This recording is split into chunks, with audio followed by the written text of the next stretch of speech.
masyarakat Kabupaten Ngada begitu senang, begitu bangga akan dikunjungi oleh Bapak Presiden Republik Indonesia. Karena jujur saja Bapak, sejak Republik Indonesia merdeka, kami mungkin baru kali ini dikunjungi oleh Bapak Presiden Republik Indonesia.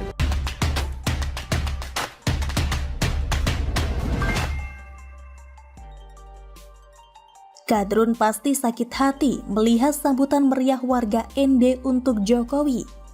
Ditulis oleh Syardi dari siwar.com.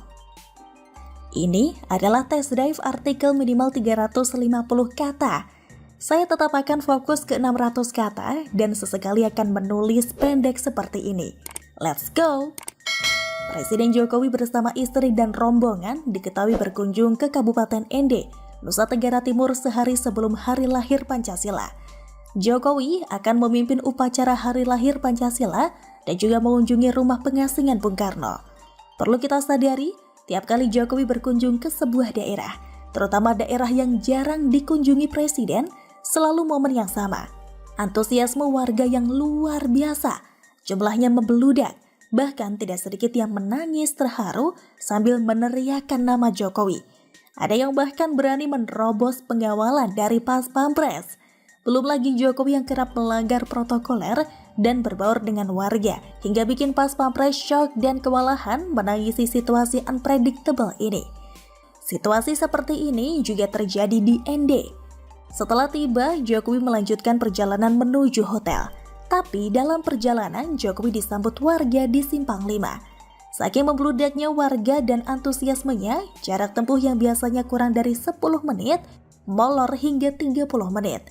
Pemandangan seperti ini bukan hal aneh bagi Jokowi.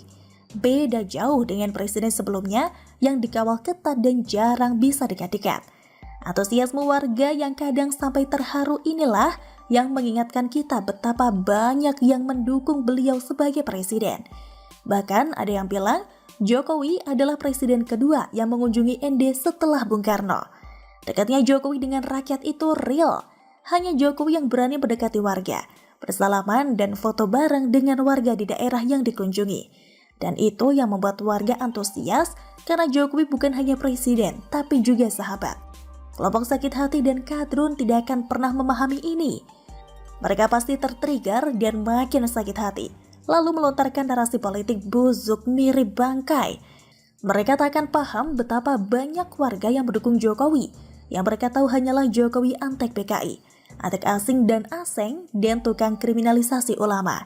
Di otak mereka yang mini itu, Jokowi harus turun. Yang menyayangkan Jokowi pasti memahami apa yang sudah Jokowi bangun untuk negara ini.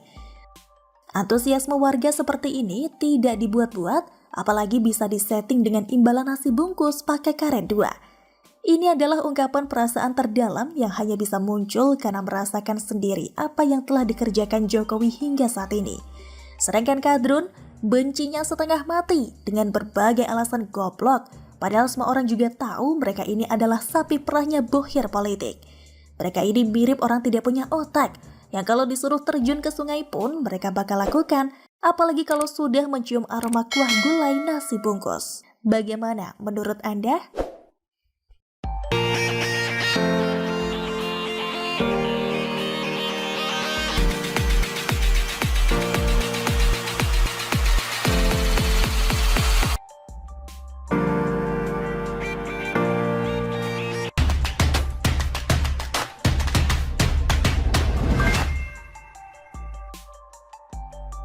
Bukan 7 juta umat.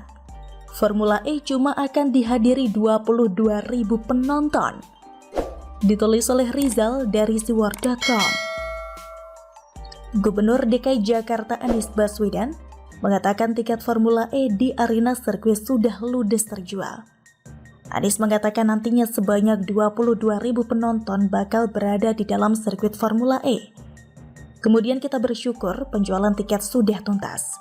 Kita nanti dalam sini ada sekitar 22.000 orang yang berada di dalam kawasan sirkuit ini, kata Anies usai meninjau sirkuit Formula E atau Jakarta International E-Prix Circuit atau JIEC di Ancol, Jakarta Utara, Rabu 1 Juni 2022. Diketahui Anies Baswedan hari ini meninjau Jakarta International E-Prix Circuit atau JIEC di Ancol. Dalam kesempatan ini, Anies juga menjajal salah satu mobil listrik Formula E. Momen peninjauan itu dibagikan Anies melalui Instagram pribadinya pada Rabu 1 Juni 2022. Anies tampak didampingi oleh Ketua Pelaksana Formula E Jakarta Ahmad Sahroni serta co-founder Formula E Alberto Longo. Anies awalnya menyusuri satu persatu arena sirkuit Formula E, mulai dari trek putih, Marshall, hingga jembatan yang terdapat di JIEC. Anies memakai kemeja putih dengan celana jeans dan kacamata hitam. Tidak hanya itu, Anies juga mencoba menaiki mobil Formula E. Tampak Alberto Longo memasang sabuk pengaman atau seatbelt untuk Anies. Anies sudah sangat siap dengan acara besar sebagai penutup dia menjabat menjadi gubernur ibu kota. Anies sudah menunggu lama untuk acara ini terlaksana di Jakarta. Tapi menarik kita bahas jumlah penonton yang hadir di sana. Berikut ulasannya. Jujur, untuk sekelas Formula E Jakarta yang digadang-gadang seiman dari hasil pilihan jutaan umat di Monas yang hampir menembus angka 7 juta atau bahkan lebih itu, angka penonton Formula E yang hanya berjumlah 22.000 bisa dikategorikan sangat sedikit.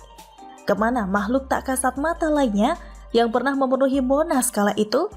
Kenapa mereka tidak ikut memeriahkan hasil prestasi yang selalu digembar-gemborkan sejak lama ini? Apakah mereka tidak mempunyai cukup dana untuk membeli tiket? Monas gratis karena memang notabene-nya berbeda. Monas gratis, Formula E harus membayar? Atau ada alasan-alasan lain seperti hanya bisa menonton acara ini dari televisi? Atau bagaimana?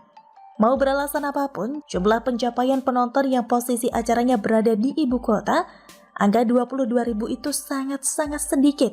Mengingat kita pernah mengadakan acara serupa yang di MotoGP di Mandalika. Posisinya bukan ibu kota, melainkan kota Lombok.